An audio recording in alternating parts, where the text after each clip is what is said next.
All right, got everything up and running now. Welcome back to another reading hour. So this will be the reading hour for September 4th, 2025. So picking right back up with the Gladio book. Testing. All right, cool. As a result of Miss Minardi's testimony, Roman prosecutors arrested 3 underworld associates of De Pettis for kidnapping and murder: Sergio Virtu, Angelo Cassini, and Gianfranco Carboni, probably a relative of Flavio. She had identified them as individuals who had assisted De Pettis in arranging the kidnapping and contacting the Vatican with terms for her release.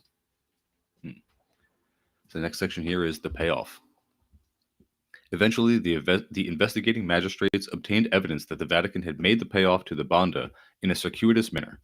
In the fall of 1983, L'Opera Francesco Saverio Odasso, a Roman Catholic society dedicated to the works of St. Francis Xavier, sold a luxurious villa surrounded by 24,000 square meters of gardens on the outskirts of Rome to Enrico Nicoletti, the quote treasurer of the Banda, at the rock bottom price of 1.2 billion lira, or $860,000.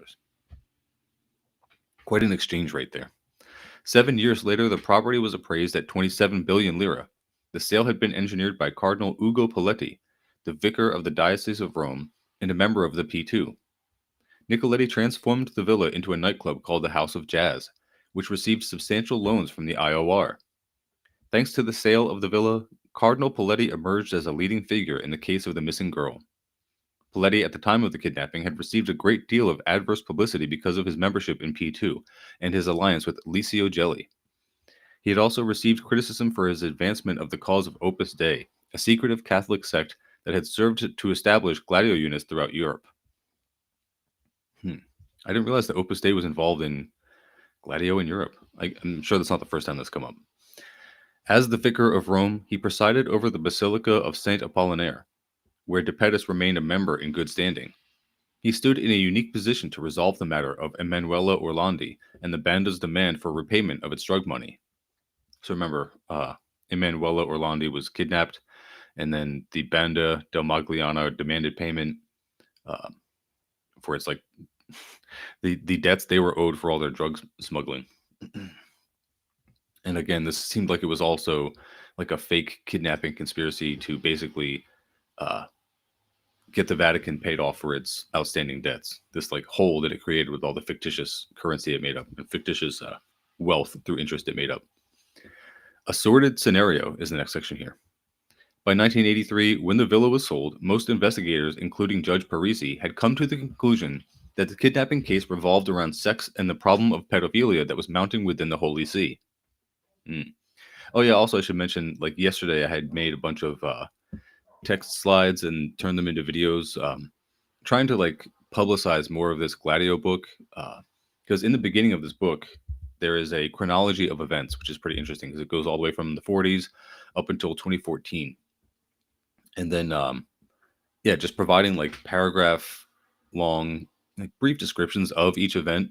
It ends up being pretty interesting. It's a pretty short glimpse into this entire thing, but also just to say that we are nowhere near the end of this. The scope of this book goes on for quite a while longer. Anyway, continuing here. If the matter was simply financial, Archbishop Marcinkus would have provided the restitution. If the matter was political, the resolution would have been made by Cardinal Casaroli, the Secretary of State. But the extortion appeared to revolve around a considerably more sinister episode. Rumors had been rampant about Archbishop Marcinkus' taste for young girls and for sex parties within his private apartments. So, well, this is reminiscent of a lot of stuff that's going on right now. A scenario was gradually compiled that served to explain the kidnapping, the Vatican's attempts at obstruction, and Cardinal Poletti's participation in the payoff. Emanuela, by this account, had been sexually molested by Marcinkus. When the Banda received news of the incident, they kidnapped the girl in order to blackmail the IOR head for the money they had lost through Ambrosiano. Exposure of the statutory rape would have been devastating in the wake of the Sindona episode, the P2 headlines, the collapse of the Vatican's shell companies, and the strange death of Roberto Calvi. So yeah, this would be another huge link in this chain of scandal. Emanuela represented a $200 million baby. Marcinkus, after personally verifying that the girl was in the Banda's custody, worked through P2 and Cardinal Poletti not to secure Emanuela's immediate release, but to ensure her perpetual silence. So yeah, Remember that Emanuela was eventually killed, dismembered, and then her remains were thrown into concrete trucks. So yeah, great people you're talking about here that we're dealing with. Box of Bones is the next section here. On February 2nd, 1990, Enrico de Pettis was gunned down and killed on Via del Pellegrino in Rome. He was buried in a diamond-studded tomb within the Basilica of Saint Apollinaire, a place reserved for popes and cardinals. Do you go to like a better heaven if you get buried in a diamond-encrusted tomb? Perhaps the gangster merited such hallowed interment. He had participated in the killing of Calvi, made peace between the Vatican and the mob by accepting a real estate deal as a cash settlement, and prevented a 15-year-old schoolgirl from creating a scandal that would have rocked the foundation of Holy Mother Church. His place among the saints and ecclesiastical dignitaries was sanctioned by Cardinal Poletti. In 2006, an anonymous caller to Chi L'ha Visto, or Who Has Seen Them, an Italian current events program, said, quote, "Do you want to solve the Emanuela Orlandi case? Then look inside the tomb of De Pettis." On May 14, 2010, Italian forensic examiners opened the tomb in response to widespread public demand. They discovered that the body of De Pettis remained, quote, well preserved. He remained dressed in a dark blue suit with a black tie. Next to his coffin, they also found nearly 200 boxes of bones, which appeared to date from pre-Napoleonic times. They remain under examination. Again, this would seem like weird after having already mentioned that, like I just mentioned, how Orlandi was actually killed and disposed of. But anyway, we're on to chapter 20, Works of God. Let's see. What's up, Royal Tea Company in the chat? It says, surprise, communists. So, chapter 20, Works of God. Archbishop Marcinkus had a beautiful apartment in Rome, very comfortable. And then he had lots of young female housekeepers, very young, who needed to make frequent confessions. Licio Gelli interview with this is from Licio Gelli in an interview with Philip Willen, the Vatican at War, in 2013. On May 24, 1984, a quote goodwill payment of $250 million was made by the Vatican to Ambrosiano creditors at the headquarters of the European Trade Association in Geneva. The money for the reparation came from a mysterious deposit made in the IOR by the Secretary of State Casaroli in the amount of $406 million. The source of the cash was Opus Dei, which translates to Work of God, a deeply conservative Catholic organization that had amassed an estimated $3 billion in assets. Opus Dei is something that you'll hear a lot about even today. Like, they're very involved in like neo-fascist organizations. I had thought they primarily operated in America, but I guess, yeah, Europe is their home. In its efforts to prop up the papacy after the damage wrought by the IOR, the organization assumed the lira debt of parochial banks within the Ambrosiano group, including Banca Cattolica del Veneto, Credito Varasino, and Ambrosiano itself, which launched an ill-fated attempt to return from financial ashes as Nuovo Banco Ambrosiano. Just calling it New Bank Ambrosiano. Cool. Not even like changing the name. In exchange for these benefactions, John Paul II granted the sect recognition as a, quote, personal prelature. This status ensured that the secret society would answer only to the Pope and the Pope alone. No local bishop could discipline it or sanction it. Overnight, Opus Dei emerged as a global ecclesiastical movement without a specific diocese. No organization within the history of the Roman Catholic Church, save the Society of Jesus, had been granted such power. So I think this next section here is called Opus Dei. So founded in 1928 by Jose Maria Escriva, a Spanish priest and lawyer, Opus Dei is a movement in which members adhere to, quote, the way, a rigorous daily order prescribed by Escriva that includes mass, devotional readings, private prayer, and physical mortification. This is self-flagellation with whips and chains, to subdue the flesh. The, quote, numeraries, single lay members within the order make a, quote, commitment of celibacy and live within, quote, centers. They maintain private sector employment and donate their income to the movement, opting to live on a modest stipend. The, quote, supernumeraries are married couples who maintain the way together within their private domiciles. The movement also includes, quote, associates, single people who cannot live in centers because of other obligations, such as caring for their elderly parents, and, quote, cooperators, single or married individuals who contribute a lion's share of their income to Opus Dei, but have not yet adopted the, quote, divine vocation of daily spiritual regimentation. This is crazy. This is like, what was the Dan Brown book and the Tom Hanks movie? The Da Vinci Code? This is like that shit. It's also so cool when they put that stuff into pop culture, so that if you start talking about it, like the real manifestations of this, you start sounding like a whack job. You're like, oh, that's just a movie. What are you talking about? Uh, but yeah, I mean, this is also again something that I think it was the I Don't Speak German podcast. I haven't listened to that one in years, but they used to do a good job of keeping track of like neo-fascist movements, neo-Nazi movements in the U.S. and sometimes in Europe. They frequently, I think, mentioned Opus Dei, and I feel like I keep hearing about them on QAnon Anonymous too. But yeah, they definitely get mentioned as this like far right group that like. I mean, if you're starting to wonder why like Catholicism is getting to be suddenly popular, it's like this cultural like viral trend now. These like young dudes going to fucking mass every day, beating them. It's like, look at what capitalism turns these people into. It turns them into these like dumb monsters, like these ghoulish people. Just admit that capitalism doesn't work. Like it doesn't work. It didn't. You didn't win. You won the Cold War, and that was the wrong thing to do. Like, took a while, but communism is winning. Despite Opus Dei's espousal of an intransigent obedience to Catholic doctrine, the movement violates a cardinal tenet of canon law by remaining a quote secret society like Freemasonry. Opus Dei does not publish its membership list and members according to the movement's 1950 constitution. Um, oh, sorry.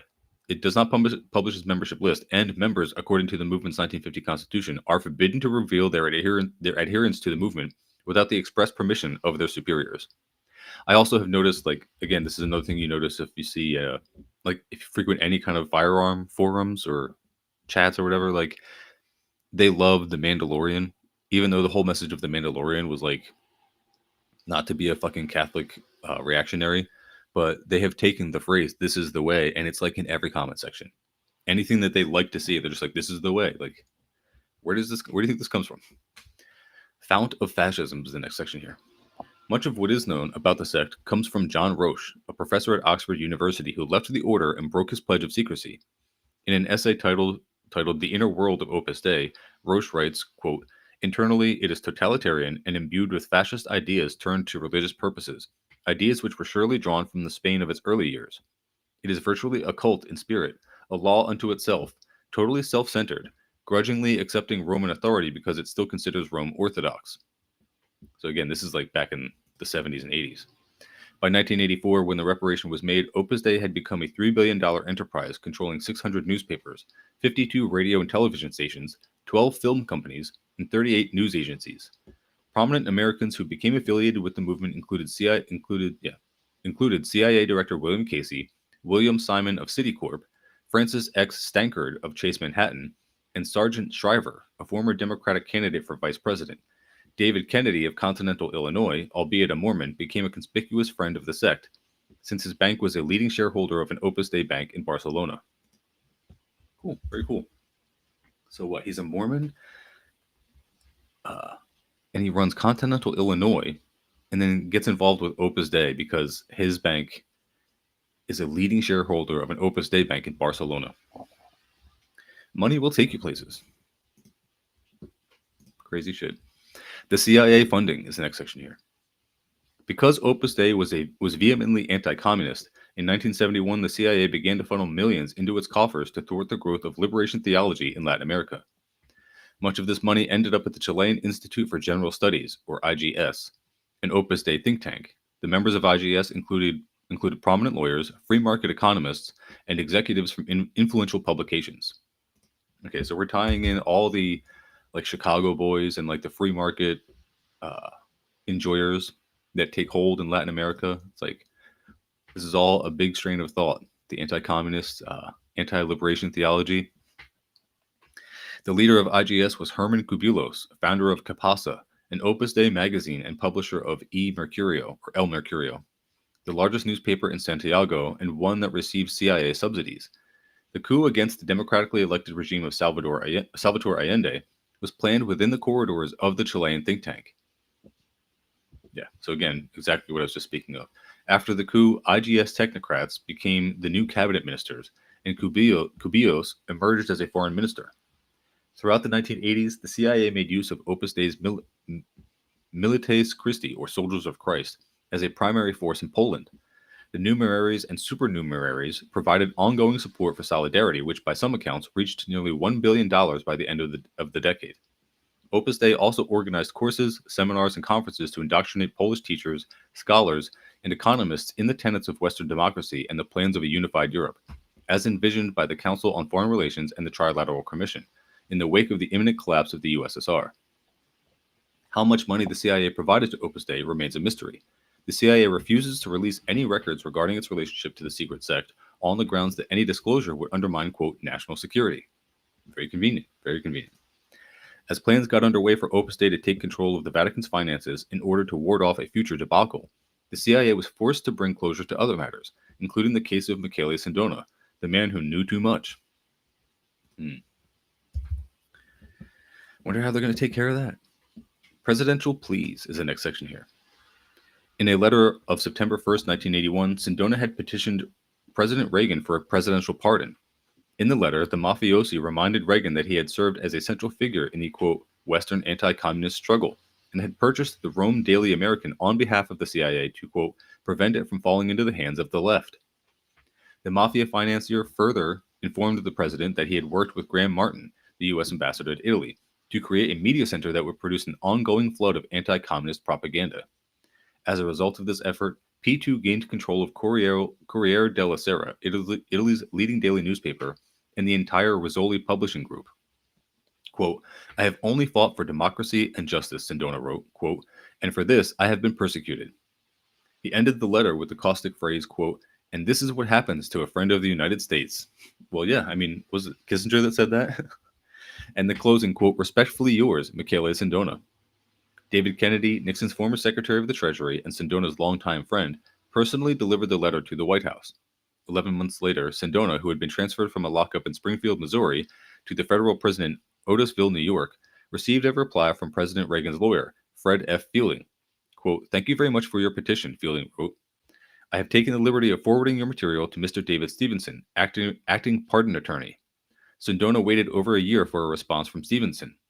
When no word came, he took pen in hand and dashed off a note to former President Richard Nixon. Sindona reminded Nixon of their many meetings and of the financial help he had provided Nixon in the struggle against communism. Quote, I now turn to you for assistance, he wrote. Sindona received no reply. He next asked Rudolph Guthrie, Nixon's former law partner, to approach the former president on his behalf. Once again, his plea was ignored. Nixon had told Guthrie that any assistance he offered Sindona would only further damage his public image. I mean, very true. But you're also Nixon. Like, what the fuck? What do you care at that point? Like, following the trail is the next section here. In addition to 25 years in prison for his role in the collapse of Franklin National, Sindona had been sentenced on April 20th, 1981, 420, ayo, to 2.5 years for bail jumping and perjury. John Gambino, Rosario Spatola, Vincenzo Spatola, and Dr. Joseph Miceli Crimi were named as unindicted co-conspirators. In the course of the bail-jumping investigation, John Kenney and his team of federal prosecutors retraced the route of the, quote, kidnapping, and discovered that Sindona had spent several weeks at the villa of Rosario Spatola's father-in-law in Torretta, not far from Palermo. The Spatolas, the prosecutors came to realize, were one of the 4 mafia families forming a transatlantic colossus. The Cherry Hill Gambinos were another. This explained the participation of John and Rosario Gambino in the staged abduction. The Inzerillos, the closest of all Sicilian clans to Stefano Bontade, were the third. Bontade was a member of P2, and his brother-in-law Giacomo Vitale, another Freemason, had arranged Sindona's travel. The fourth were the DiMaggios of Palermo and southern New Jersey. Wild.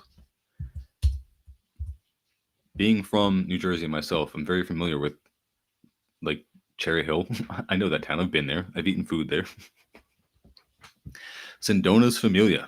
In Palermo, Kenny and company came to learn that Salvatore Inzerillo, Sicily's leading heroin smuggler, served as the capo di tutti capi of this extended crime family, a position he assumed after Rosario DiMaggio died of a heart attack. Inzerillo and his sister were married to Spatolas. Salvatore's uncle Antonio, along with his cousin and namesake in New Jersey, were married to Gambinos. His cousin Tommaso was a brother-in-law of John Gambino, who was married to a different Gambino. The Sicilian clan inhabited the Passo di Regano section of Palermo. The American clan lived in Cherry Hill, New Jersey. I mean, I can also attest that there is a lot of fucking money in Cherry Hill. That is an incredibly wealthy, but also incredibly impoverished area. Like, it's one of those areas where some really wealthy people live. Um, and there's a lot of like banks hubbed there for some reason, like that area. And I don't think it's a coincidence that it has to do with all this fucking mob activity and deep state activity. I think that's probably related. What's up there, Tim Price? Good to see you in the chat. All right, I'm at 20 minutes for this one, so I'm going to bookmark this book here for today. Tomorrow we'll talk more about these fucking Goombas and all these gangsters in Cherry Hill, New Jersey, apparently. But now let's switch over to the Western Marxism book. So we left off talking about Althusser a lot. Continuing here. Of course, Althusser acknowledges that there can also be a, quote, revolutionary humanism inspired by the October Revolution. But on this point, he is very hesitant, blocking out the awareness of the gigantic struggles that the, quote, slaves in the colonies, to speak with Lenin, waged for their recognition. This is all the more true since Althusser's theory of Marx represents only one chapter of the history of scientific thought. Quote, before Marx, 2 continents only had been opened up to scientific knowledge by sustained epistemological breaks. The continent of mathematics with the Greeks, and the continent of physics by Galileo and his successors. This is Althusser saying this. This approach of necessity has 2 significant consequences. 1. Marx insisted many times that his theory was the theoretical expression of a real movement. Now, however, the real movement is to be regarded as the product, to speak in Althusser's terms, of an epistemological rupture, quote, so to speak, or so to speak in Della Volpe's terms, of a scientific method that heeds the teaching of Galileo and before that of Aristotle as a critic of Plato. We are thus witnessing an idealist distortion of historical materialism, which is now understood as the result of the genius of a single individual who set out to discover a new continent. After repeatedly accusing humanism of disguising class struggle, it is precisely Althusser who makes class struggle disappear behind the theoretical elaboration of historical materialism. And 2, the idealist reversal of Marxism is at the same time a reinterpretation under the banner of Eurocentrism. With Engels, Lenin, and Gramsci, the French Revolution was understood to stand behind Marxism, and this ultimately, or at least potentially, referred to the gigantic struggles triggered in Santo Domingo, or Haiti, culminating in the abolition of slavery in the colonies. With Althusser, however, the elaboration of historical materialism becomes a chapter of a history that takes place exclusively in the West. I mean, this book does a great job of outlining exactly how every Western Marxist thinker, and therefore all of the people who call themselves Marxists in the West, have this amazing, huge, just blind spot for the entire colonial structure. And that's why you either end up calling yourself an anti-imperialist or you just stay a liberal. Like you just end up becoming an anarchist again. So section 4 here, Western Marxism reads Eastern Marxism, a mass misunderstanding. Although Althusser followed with deep concern the struggles of peoples living under colonial conditions and looked with sympathy at China, which was hoping to place itself at the head of the anti-imperialist movement, he was nevertheless unable, apparently, to grasp the theoretical significance of these struggles. This is a generally characteristic phenomenon. In the course of the 1960s and 70s, a massive misconception characterized the Marxist-oriented left in Europe and the United States. The great support for Vietnam seemed to combine effortlessly with the veneration of authors who regarded movements for national liberation as definitively obsolete. In his 1966 work, Negative Dialectics, Adorno dispenses with the Hegelian thesis of the, quote, people's spirit, that is, of the essential importance of the nation and the national question. It is, quote, reactionary and retrograde, quote, in view of the Kantian generality of his period of visible humanity. It is affected by nationalism and is, quote, in the epoch of telluric conflicts and the potential of a telluric arrangement of the world, utterly provincial. Worse still, nationalism is a cult devoted to a, quote, fetish, a, quote, collective subject, the nation, in which, quote, more completely the subjects disappear without a trace. This position subsequently delegitimized the war waged by the Algerian National Liberation Front by a people and a country that was undoubtedly more provincial, backward, and less cosmopolitan than the France against which they had risen. In any case, it became impossible for Adorno to comprehend the great struggles unfolding right before his eyes, starting with the National Liberation Front of Vietnam. Let us consider how Eastern Marxism argues in relation to this issue. 3 years after the appearance of Negative Dialectics, Ho Chi Minh died. In his last testament, he calls his compatriots to, quote, patriotic struggle and to a commitment to, quote, national salvation. He then draws the following personal balance sheet, quote, all my life I have served the fatherland, the revolution, and the people with all my heart and strength. Already in 1960, on the occasion of his 70th birthday, the Vietnamese leader recalled his intellectual and political development as follows, quote, at first it was patriotism, not yet communism, which led me to have confidence in Lenin, in the Third International. Strong emotions were aroused above all by the appeals and documents that supported and promoted the liberation struggle of the colonial peoples and emphasized their right to constitute themselves as independent states. In response to Lenin's theses on the national and colonial questions, Ho Chi Minh writes, quote, what emotion, enthusiasm, enlightenment, and confidence they communicated to me. I wept for joy. As for Mao Zedong, one need only think of his declaration of 1949, on the eve of the founding of the People's Republic of China, quote, ours will no longer be a nation subject to insult and humiliation. We have stood up. The era in which the Chinese people were considered uncivilized is now ended. Yeah, and doesn't that certainly ring true today? Yeah, it's just great to see like the continuance of that same government in China, the same revolutionary party, despite changes in like the leaders themselves. It's still the same democratic structure. It's still the Communist Party guiding things with their 5 and 10-year plans, and it's working out very well. And it's also just to reiterate the difference between like nationalism among colonists, colonizers, colonialists, whatever you want to call them, people in the imperial core, like literally white nationalists, people who are American nationalists, and then people who are nationalists for their own country and their own anti-imperialist struggle. I've been saying that for years, how they are totally opposite things. The attitudes of two great revolutionaries can easily be understood. Sorry, of the two great revolutionaries. They based themselves on Lenin, who characterized imperialism as follows. It is a system in which some alleged, quote, model nation grants itself the, quote, exclusive privilege of forming a state, which they deny to the peoples of the colonies.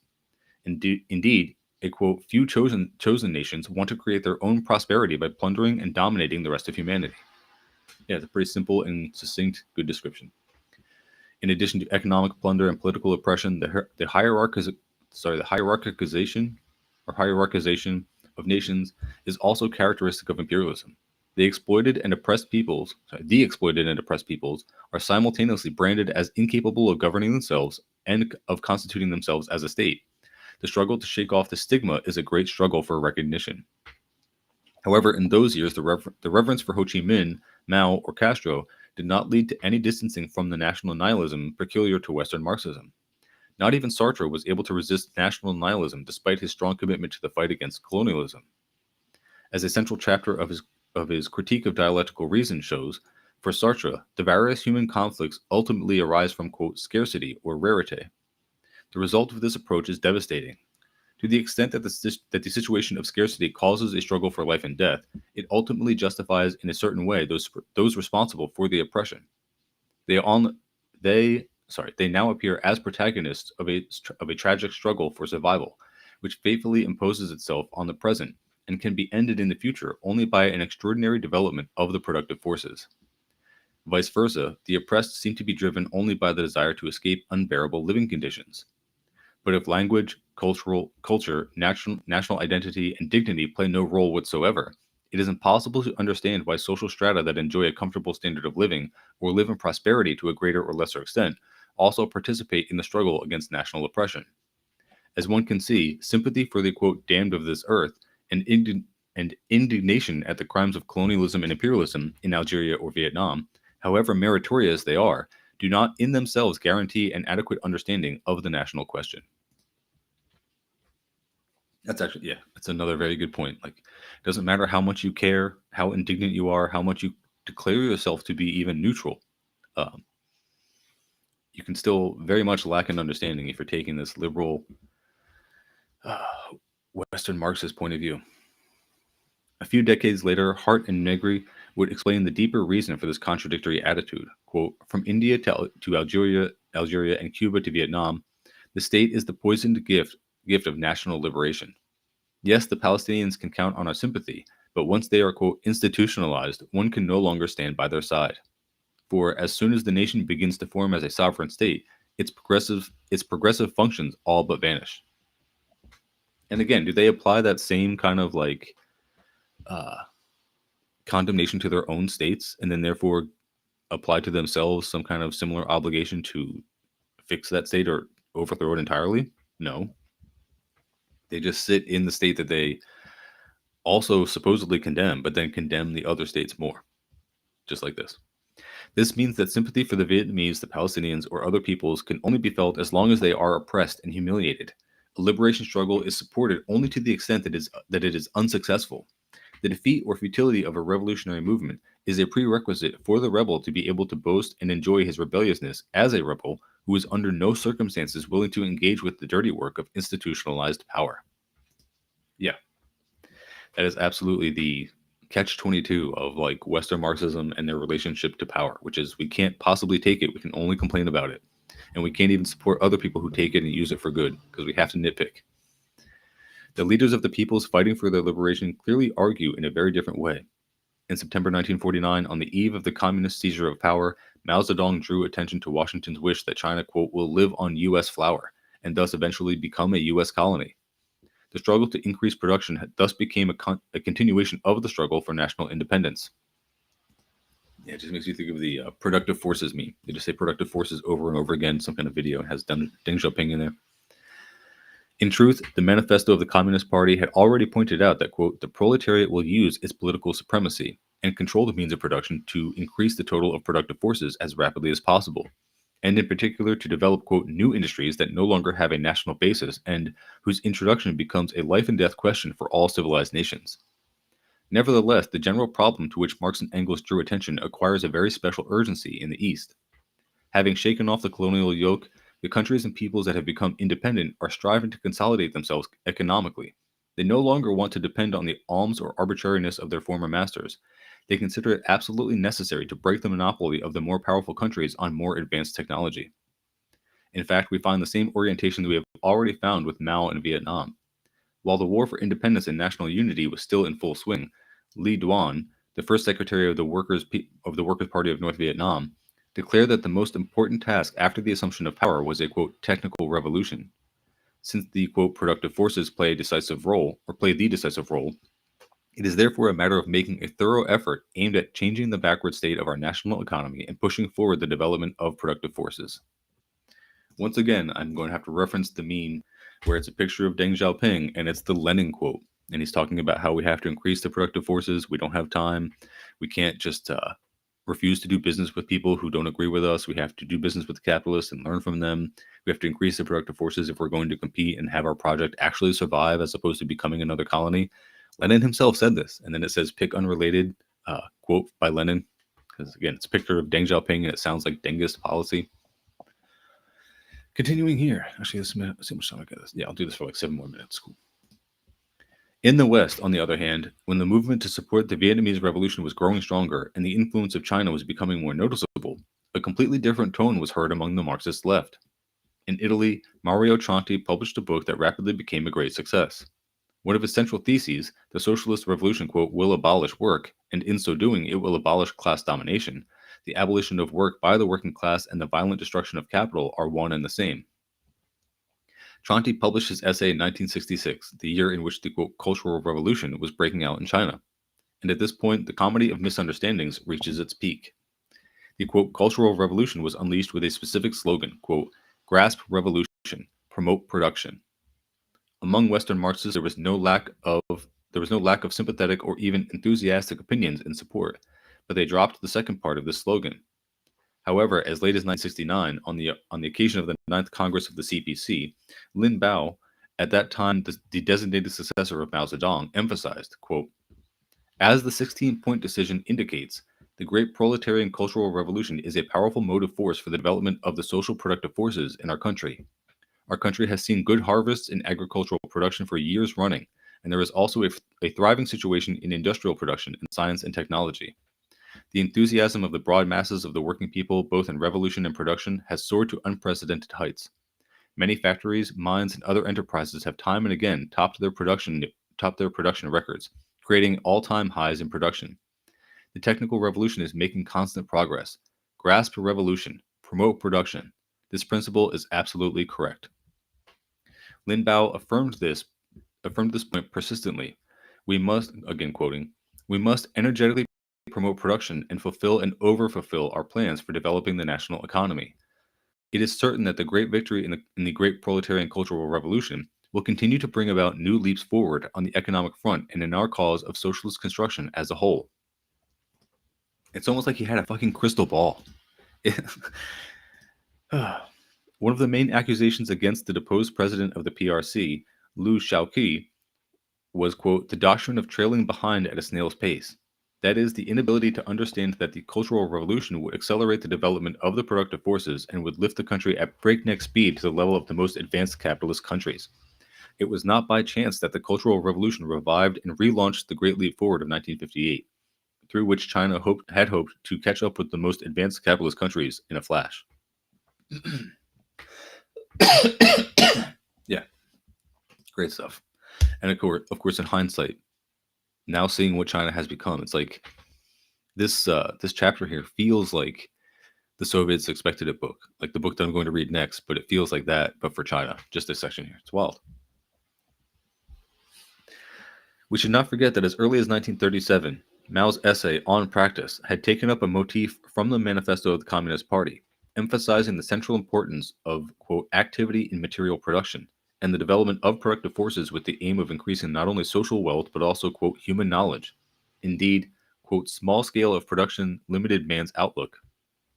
And because of this educational function, the activity of material production will not disappear, even, quote, in a classless society in communism. In the West, however, the, quote, Mao cult could readily be combined with the expectation of an end to work. The essay On Practice was often quoted, but with reference only to class struggle, suppressing both the struggle for production and the struggle for scientific innovation. In Western Marxism, the populist halving, like Halving, the populist halving of the main slogan of the, quote, Cultural Revolution corresponds to the halving of Mao's teaching.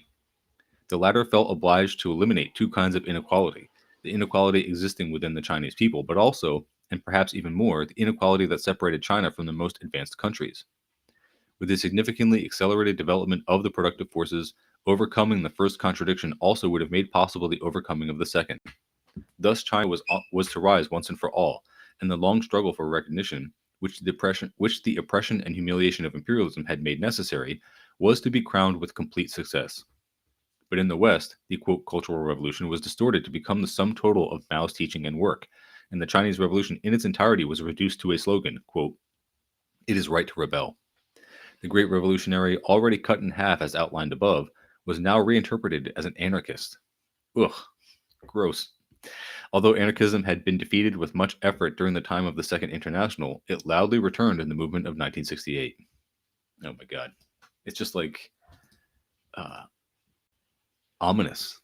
That's like foreshadowing just doom for the fucking Western left, like the return of anarchism, like the fact that anarchism took hold in the Western left, and you can argue whether that was intentional, done by the fucking deep state and like the bad actors to the Western left, or you can argue whether they just are amenable to that out of a basis of principle. Like they just are foundationally and mentally adherent to anarchist ideology because they are, in fact, fucking liberals. No, it doesn't really matter. It doesn't matter where it came from. The fact is just that it is the case that the Western left is anarchist and liberal in nature, and therefore impotent. I'll go for like one more minute here. We're on this section 5, From Foucault to Negri, the increasing transfiguration of empire. In this intellectual and political climate, Marxist-oriented culture began to be beguiled and overwhelmed by authors and schools of thought that should at the time have been viewed with some critical distance. Endowed from the very beginning with Althusser's blessing, Foucault advanced with his analysis of the pervasiveness or omnipresence of power, not only in institutions and social relations, but also in mental dispositions. So again, he's not going to talk about how people are policed in their own minds by things like liberalism. He's going to say it's like authority. That's actually the thing. The one thing that would actually like help you free yourself from this oppression, if you could wield a power equal to that of the state, what it is wielding against you. If you had something countervailing, equal in power, it would be authoritarian. But anyway, Foucault's discourse was spellbinding because of its radicalism, therefore making it possible to account for the power and idiocracy in, quote, really existing socialism, whose crisis was becoming more and more apparent. In reality, this radicalism is not merely an apparent one, but even turns into its opposite. The gesture of condemning any relationship of power, or rather any kind of power, whether in society or in the discourse about society, makes that, quote, determinate negation, the negation of a, quote, particular content, which in Hegelian terms is the prerequisite for a real transformation of society and thus the prerequisite for the revolution, very problematic or even impossible. Moreover, this effort to expose and demystify domination in all its forms shows surprising gaps precisely where domination manifests itself in all its brutality. Almost no attention is paid to colonial rule. Yeah, doesn't that just make you think of Western leftism in a couple of sentences there? It's like paying zero attention to the actual imperial situation and only worrying about things being problematic and power structures, even in dialogue and conversations. But then again, paying no attention to the actual oppression they live on. All right, bookmark this one here, and then now we will pick up with the Soviets expected it. On the second day of the same sessions, the decree of land nationalization was passed. Strange as it may seem, it was framed in a manner that won wide support from the peasants. The world economic crisis of the past decade bore heavily on Lithuanian agriculture, and most of the farm mortgages had become the property of the government by laws analogous to our own Farm Owners Loan Corporation. The new law canceled $50 million worth of peasant indebtedness in accumulated taxes and mortgages owed to the state. It declared the tillers of the soil the rightful and only possessors of soil, which they hold without payment. Sounds like it makes sense. The law prohibited the sale, mortgaging, and renting of land, or land speculation. On the basis of these principles, land was declared state property, entrusted to the soil tillers for their use. Individual holdings were limited to 75 acres, and all lands above this were to be distributed to peasants with insufficient land. Any attempt at forcible collectivization was declared a crime against the state. It sounds like you're doing forcible collectivization, though. I don't know. Banks and factories were nationalized on the third day of the sessions without stopping a wheel in any factory. The existing owners and directors were ordered to remain on the job pending confirmation or removal by the state. Workers' guards were placed overnight at some of the biggest factories in Kaunas to forestall sabotage, but none was attempted. Workers' Soviets had already begun the listing of industrial properties in preparation for the transfer, which was done on the basis of bookkeepers' lists and formal receipts. Yeah, that also reminds me of the times when socialists took over and then used existing bookkeeping and documents from the previous government to just decide what to take, what to pay people, if they were going to compensate them at all. And then I think it was Guatemala, I think it was Arbenz that said we're going to pay United Fruit what they claimed their lands were worth on the tax receipts, which is of course a wild astronomical underestimation because they didn't want to pay taxes on what they actually held and owed. So then when they got paid what they claimed they were worth, they were very pissed. Between the sessions of the SEM, I associated, and the SEM is the Lithuanian parliament, is SEJM. Between the sessions of the SEM, I associated very informally with the deputies. When they learned that I was a writer from America, they invited me to share their dining room. I heard their discussions about entering the Soviet Union. It was plain that they felt themselves to be expressing the views of wide constituencies. A mechanic from Vilno said, quote, "We have suffered long enough from narrow frontiers. For 20 years, Vilno knows unemployment and hunger. We have seen how Bialystok, close to our borders, taken by the Soviets last autumn, already flourishes with new factories. If we join the Soviet Union, we shall have access to raw materials, our factories will open, and there will be no unemployed." Sounds like the Trump plan, but for real. A peasant delegate said, quote, "All of our peasants say, let be what social system you will. Only no war. What is the use of all these little nations? They only put on heavy taxes for big armies, and then their armies are no good anyway. We see what is happening in Europe to all the little countries. In the Soviet Union, we shall have the big red army that can really protect." Hell yeah. It's like the opposite of balkanization. It's like understanding why balkanization is bad. A well-known non-communist writer told me, quote, "For us patriotic intellectuals, there was a certain opium in the words free Lietuva." Is that how they say Lithuania there? "Even when I lay in prison, I consoled myself with the thought that Lietuva was free. But now we must look at the facts. We were never free from economic domination. We were always the puppet of some bigger land. In the present situation in Europe, there is no longer room for even those so-called independent states that existed before.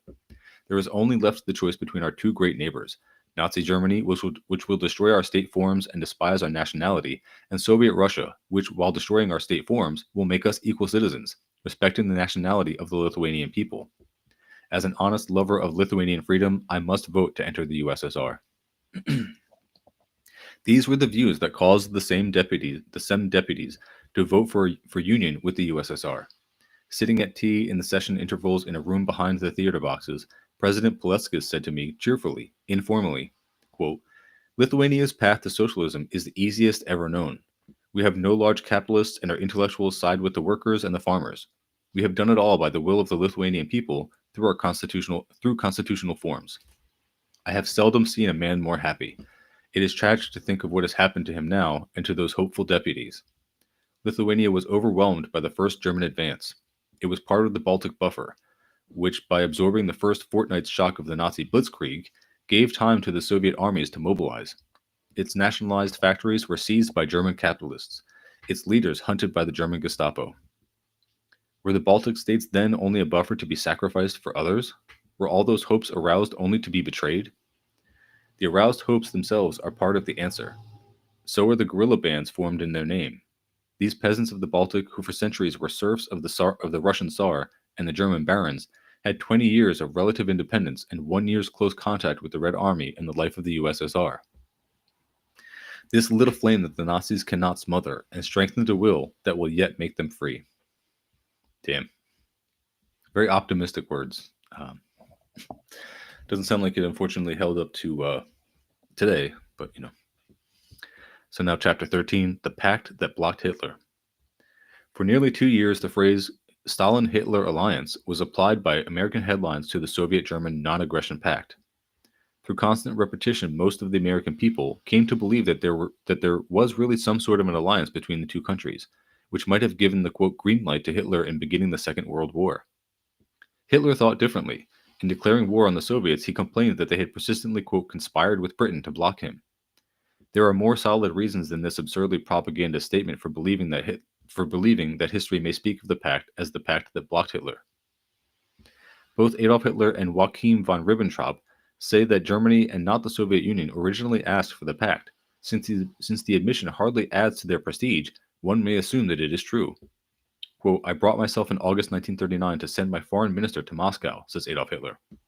The implication is that the pact had not been long debated. Evidence from Moscow corroborates this. In explaining the pact to the Soviet people, Vyacheslav Molotov said that up to the last moment the USSR had hoped for an alliance with Great Britain and France. The conditions under which that proposed alliance failed to materialize have already been discussed in some detail. We shall briefly recapitulate them, since it is a much debated and crucial point whether the Soviet Union ever had an honest chance to ally herself with Britain and France in originally stopping Hitler. For a series of years culminating in the Munich Pact, the Chamberlain government had not only given the green light to Hitler, but had fueled his juggernaut in the hope of redirecting its route east. In spite of the cries of protest with which British liberal opinion greeted Hitler's shocking invasion of Prague, the British government gave no practical proof that its attitude had changed. So-called quote pledges were given both to Poland and Romania, but not a single concrete step was taken to implement them. No fortifications were built in Poland. Not a trench was dug. No British planes, ground crews, or technicians were sent to Poland, nor were aircraft defenses set up. Even a proposed demonstration flight of British bombers was rejected for fear of irritating Hitler. The Polish General Haller, later when touring America, said in a press interview in Washington, D.C., quote, Poland was ready for war with the Soviet Union, but not with Nazi Germany. I mean, again, this book even said we've already talked about how much the West was trying to use Nazi Germany as a weapon against the Soviets, and they were trying for as long as they could to just not wage any war with him because they wanted him to be their tool, but it didn't work out that way. At the 0 hour, when the chancelleries of Europe knew that Hitler was preparing to seize Danzig and the Polish corridor, by bluff if possible or by war if he must, Chamberlain still suggested to the House of Commons a non-aggression pact with Germany. Lord Halifax still proposed to Hitler quote, an amiable settlement of the Danzig question. The Hudson-Waltat discussions intimated that Britain was ready for £1 billion financing of Hitler's aggressions, and the simultaneous refusal of £5 million to Poland implied that the country needed expect no help. Even after the 0 hour, when Poland was invaded, no help came from Britain. The Anglo-French allies did not even create any pressure on the Western Front. While 98% of Germany's first-line planes mercilessly bombed the Poles, the Royal Air Force conscientiously dropped leaflets over German towns, quote, stating it with brutal frankness, Poland is to be left to her fate, cabled the New York Times correspondent from London when Poland's pleas for planes was turned down. This treatment of Poland seemed to the Soviet leaders a planned effort to send Poland the way of Czechoslovakia in order to bring the Nazi forces in full war array against the Soviet borders. The Chamberlain Guarantee had so often turned out to be the kiss of death. The Soviet-German Non-Aggression Pact, on the other hand, gave the USSR almost 2 additional years to improve its preparations. Through it, the Soviets obtained far stronger outposts in the Baltic than they had even ventured to suggest to Chamberlain. They secured a wide buffer belt from the coast of Finland to the Black Sea. The Non-Aggression Pact was not an alliance. The USSR did not sign with Hitler the type of mutual assistance pact she had offered to Britain and France. She signed a pact practically similar in form to the various non-aggression pacts she had been signing for 15 years. It was not even mutually exclusive. It did not preclude the signing of similar pacts with Britain and France. Without violating the pact, the Soviet Union was free to oppose, even by armed force, a German attack on Turkey or Yugoslavia. She had agreed not to take part in aggression against Germany, but had promised nothing about resisting an aggression that the Nazis might start. We shall see that the Soviet Union actually did resist such aggressions without violating the pact. The pact did more. The Soviet Union, acting as a neutral, blocked Nazi expansion on several important occasions more effectively than she could have done by engaging in war.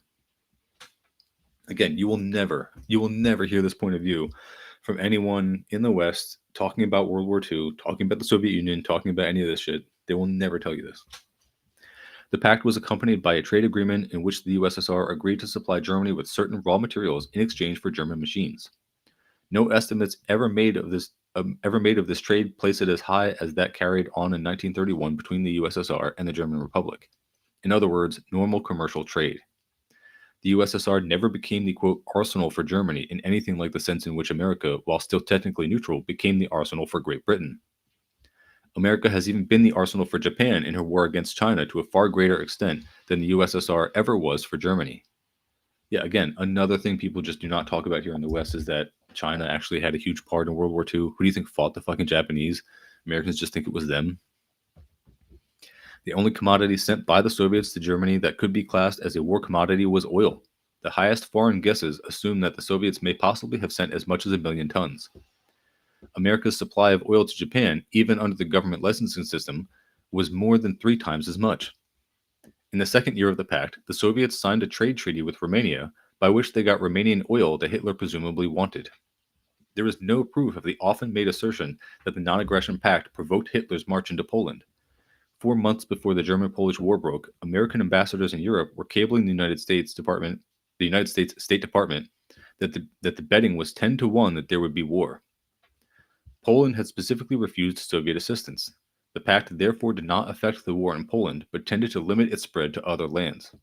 Its immediate effect, as we have seen in an earlier chapter, was a slight easing of the situation, as far as most of Eastern Europe was concerned. The lessening of tension in Berlin after its signing, the similar lessening of tension in the Baltic, the 16 points grudgingly given out by Hitler, all this suggested that Hitler was ready, temporarily, no doubt, to settle for Danzig and a plebiscite in the corridor. I mean, again, it's often been like for lack of a better term, like tanky talking point to even just talk about this. But like you can see from all this that it just is the situation, that it was not like some kind of pact between Hitler and Stalin or even the Soviet Union and Nazi Germany or anything like that. Just doing what they had to do, and it was clever. Still less is there any proof that the pact provided for a, quote, partitioning of Poland, though apparently mutual spheres of influence were discussed. Joachim von Ribbentrop states that the fixing of the frontiers was done at the later conference on September 28th. This is supported by many details of the German-Polish War. When the Soviets began mobilizing for the march into Poland, Berlin papers expressed, quote, surprise and concern. The boundary between Germany and the USSR in Poland was changed 3 times. This suggests a rapid improvising by two powers that do not wish to fight each other, rather than a predetermination of boundaries. Shall one suppose that Hitler's forces went all the way to Lvov and for several days violently attacked that city for the purpose of giving it to the USSR? It seems more likely that they went to get it for Hitler and were thwarted by the coming of Soviet troops. This was the interpretation made by most of Eastern Europe. The first great check the Soviets gave Hitler was given by that march into eastern Poland. It blocked for more than a year Hitler's drive into the Balkans and into the Baltic states. Quote, "The action of the Soviets has checked whatever designs Herr Hitler had on Romania," was an immediate London view. Leslie Horbalisha, the British War Minister, was only one of several important Britons who held that the real German objective had been not only Poland, but Romania and the Balkans, and that this had been blocked by the Soviet troops. A later dispatch from Bucharest to the New York Times even said that the Romanian Secret Service claimed to have known the exact number of divisions Hitler had planned to send into the Balkans that autumn. Some evidence that Hitler had planned to invade the Balkans and possibly the Baltic is given by the strategy of the Polish campaign. After cracking the Polish front, the German forces pushed rapidly in two directions, leaving them behind the great areas of Poland untouched. They drove southeast to Lvov, gateway to the Balkans, and northeast toward Vilno, gateway to the Baltic states. That the Red Army was moving to prevent this was implied by an order to Soviet troops to, quote, reach Vilno by midnight when they were still 70 miles away. The swift advance confined by necessity to a relatively small group of motorized forces, led to the unusual Red Army casualties at Vilno. The only conceivable reason for haste was that the Germans were coming up the railroad from Brest-Litovsk. So again, just like more explanations of like what is the common Western propaganda interpretations and analysis of World War II and like whatever like agreements were made between the Soviet Union and Nazi Germany. Bloody corroboration of the Nazi intent to invade Romania was given by the assassination of Premier Armand Călinescu by the pro-Nazi Iron Guards as the Germans approached.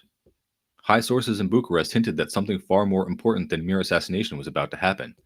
The Romanian secret police hastened to smash out alleged uprisings of the Iron Guard, which were supposed to have been planned to synchronize with the arrival of the German forces in the familiar Nazi style. One such uprising actually came off in a Romanian town on the borders of Poland, only to find that the troops seen on the other side of the river were not the Germans but the Red Army. Participants in this abortive uprising were at once arrested. Darn, I was hoping they would say they were executed. The Red Army march would thus seem to have been timed almost to the split second. Half a day earlier, a Polish government might have been found still functioning sufficiently to declare the Soviet march an act of war, thus putting Soviets into war with Poland's ally, Britain. Half a day later, the Red Army would have been too late to prevent Nazi uprisings in Romania from joining the German troops on the Polish-Romanian border. The Red Army marched on the precise half day when the Polish government was crossing the border into Romania, just before the Nazis arrived. Okay, so yeah, perfect timing. It seems like it's intentional. And even more serious blow to Hitler was seen in the dramatic expulsion of the Germans from the Baltic states, that famous and traditional outpost of German imperialism to the east.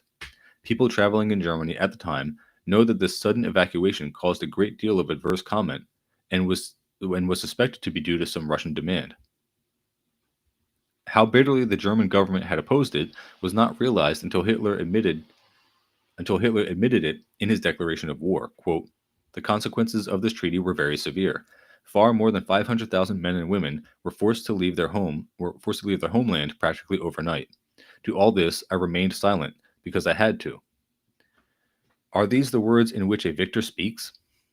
In a sense, the expulsion of the Baltic Germans and the Soviet penetration into the Baltic countries seem to have been direct retribution for the German assault on Poland. A careful reading of the declarations of both Hitler and von Ribbentrop makes this evident. Both of them state that under the terms of the First Pact, Lithuania belonged to the German sphere of interests, but that when the final boundaries were fixed in the Second Pact of September 28th, quote, "the German government relinquished their interests in the greater part of Lithuania with a heavy heart." All of this seems to indicate that the original pact did not necessarily predicate war in Poland, but that when Germany marched, with the apparent objective of spreading as far north and south in Eastern Europe as possible, the Soviets also marched and at once took advantage of Hitler's predicament, his unwillingness to fight simultaneously Britain, France, and Russia to force the Germans out of the Baltic states. Hitler began to ask for peace from all the world, not because he had won. Victoria's armies do not sue for peace. The winter of 1939 to 40 was marked by his, quote, peace offensives. The German government, blocked in its plans to consolidate Eastern Europe, was not prepared for the drive into Western Europe, which required several months to organize. The Chamberlain government, torn by the pressure of different interests, was unable to make either peace or war. This seems the most natural explanation of that long winter of the false war, which was called the Sitzkrieg. I guess that's supposed to be like a clever version of Blitzkrieg. The second great check the Soviets gave Hitler's expansion was in the summer of 1940 at the height of Hitler's victory in Western Europe. The German armies had seized Denmark and Norway and had crashed through Holland, Belgium, and France. Having occupied the whole Atlantic coast of Europe, they were all set for invasion of Britain. The British army, completely disorganized, had abandoned its best mechanized equipment on the beach at Dunkirk. Military experts in all lands expected an attempted German invasion of Britain, and most of them stated that British defenses were inadequate to withstand it. Columnists discussed the possible evacuation of the British government to Canada. Imagine that. It was the lowest point in Britain's possibility of resistance, only partially veiled from the British people by the attempt to make a spiritual victory out of the terrible Dunkirk losses. Hitler's failure to invade England at that moment will probably cost him the war. It was his supreme opportunity to strike the death blow at the British Empire. Why did he hesitate? People in Belgium and other points of the occupied Atlantic coast knew that German soldiers were preparing for invasion of Britain. I was in Germany that June, and the press department told me, quote, "You have come too late for our personally conducted trip to Paris, but there will be a similar trip to London in a few weeks." Hitler himself has bitterly given the reason for his inability to invade Britain. At almost the split second, on June 28th, a few days after Pétain had asked for an armistice and as the Nazi armies prepared for Britain, the Red Army marched into Bessarabia. The effect this had on the Balkans worried Hitler so much that he drew back from the contemplated invasion of Britain and decided to consolidate the Balkans first. He did not dare expend the tremendous strength necessary for an invasion of Britain while the Red Army advanced in his rear. So crazy. Yeah, I'm going to bookmark this one here, but I mean, for other people who are similar in age to me, if you grew up at any point in the 90s, like, it was just like a fucking common thing. It was just like thing old men would do, would just be fucking World War II counterfactual theorists. They would constantly just like be in bars, fucking VA, what do you call them? Like the VA clubs, like whatever, like the Moose Club, any like those societies where like old men get together. Anytime there was a group of old men, they'd be talking about World War fucking II. And they'd be talking about their scenarios in which we would be speaking German right now if like Hitler and like it was always under the pretense of like, thank God, they never gave credit to the Soviets. It was always just like the fucking Band of Brothers like shtick, the brave boys, like our specifically American and English and other white European brave boys that saved the entire world from speaking German. And then they would sit there and theorize about like how he could have still won. And now it takes a very different tone among the next generation of people. But anyway, all right, so I'm going to finish up for here. Thank you all again for joining me, and I will see you all again next time.